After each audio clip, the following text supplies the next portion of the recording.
Well, Mike Ansari joins us now. He is a board member for World Iranian Christian Alliance. Mike, thank you for being here. It's always great to see you. So I want to start by asking you, what are you hearing from inside Iran? Have the protests lost momentum, or are they in danger of dying out, or is the regime's brutal response fueling more anger? What we're hearing is that the regime has forced protests off the street through brutal violence, not because people have calmed down. It looks quieter in public right now, that's true. But underneath, the anger towards the regime is deeper and more widespread than ever. Do you think that there will be another uprising? There's a very good chance, if you take a look at the last 40 years,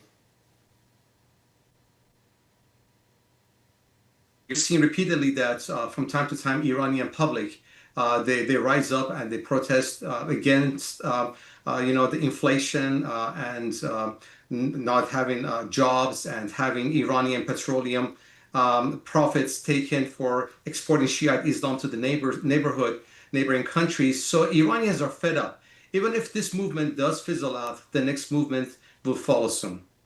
I want to ask you, early on, President Trump pledged that the United States was, quote, locked and loaded and ready to go and would come to the rescue if the regime killed protesters.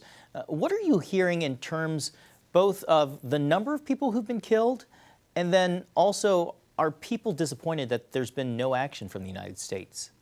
Well, Iran shut down their internet, so really nobody has exact numbers. But Iranians and human rights groups are talking about many thousands being killed in the latest crackdown. Some estimates go well over 10,000. A lot of people remember those strong promises from President Trump. And yes, many on the ground feel deeply disappointed that those words haven't yet translated into a real protection or concrete action. They're still holding on to hope that President Trump would help free them from the regime that is repressing their basic rights to be free. I want to talk about Christianity in Iran. Can you help us get a sense, what is it like if you are a Christian living in Iran, particularly for those who are not a part of the sanctioned Armenian or Syrian church?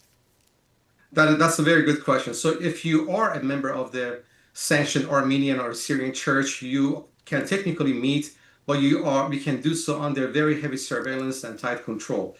But the vast majority of the Christian population in Iran is composed of Muslims who have become believers. They have converted from Islam to Christianity. They are treated like a serious criminal. House churches get raided all the time. People lose their jobs, and many are sentenced to prison simply for worshiping or sharing their faith. And why is it particularly harder for Muslim converts?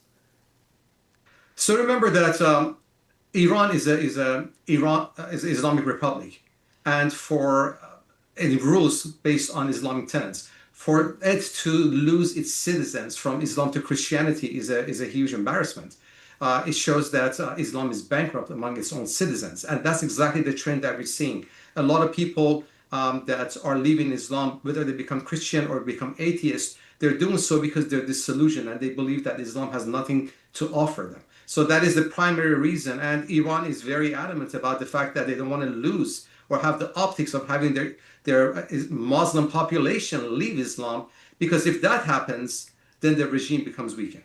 Mike, groups like Christian Solidarity and Open Doors have documented Iran's increasing hostility towards Christians in the last few years, facing stricter laws, tougher penalties and sentences. Why does the Iranian regime view Christianity as a threat to its national security? Do Christians not obey laws? Or Christians not contributing members of the society? Why view them as threats to the Islamic regime? The Christian population, they're very much wonderful citizens. Well, you got to understand this, that the regime has built its identity on Islam. So when Iranians leave Islam, it feels like a direct challenge to the system itself. That is why Christian activity, meetings, reading the Bible, discipling new believers, going to church or having a fellowship is rebranded as acting against national security, and is punished so harshly. That is why organizations like World Iranian Christian Alliance have taken a strong stance against Iranian regime's harsh treatment of its citizens, in particular, the fast-growing population of converts from Islam to Christianity who are being brutalized, marginalized, and severely persecuted. You know, if that's the case, and CBN News has been documenting and reporting the growth of the church in Iran for years, if true, if Christianity is rising in Iran, why do you think the church is seeing such rapid growth if that means these Muslim background believers are going to have to face persecution or even death? It's a very good question. It's a biblical principle that when there's more pressure, when there's more persecution, the church grows. In 2016, World Mission announced that the underground church in Iran is among the fastest growing churches in the world. That trend still continues after a decade now. No one can give a precise number, but many ministries now believe there are hundreds of thousands to possibly a few million Christians in Iran, most of them converts, meeting in underground houses and networks. Iranians are turning to Christ because they are exhausted by hypocrisy and brutality. And they're encountering a God of love and mercy they're willing to follow, even when it means rejection, prison, or worse. Mike, we only have a few seconds left, but I want to ask you, for people watching who think Iran is so far away, it's a state sponsor of terror, why should we care? Can you explain why you believe it's important for the United States to be interested and involved in Iran right now? Iran's regime doesn't just brutalize its own people, it funds and directs terror groups that threaten Israel, the region, and the American interest. Standing with the people of Iran, regardless of their religious backgrounds, and especially with the growing church, is both a moral responsibility and a strategic way to reduce extremism and make the region more stable and secure its people. I just want to share one thing with you.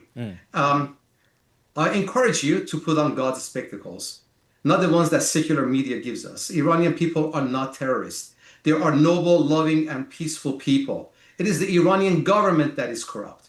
For the church in America, remember that God is on the move. Jesus is building his church, and the Spirit is transforming lives all across Iran, even during this crisis. All right. Please. Mike Ansari with the World Iranian Christian Alliance, thank you so much for your time and your insights and the work that you do. We appreciate it.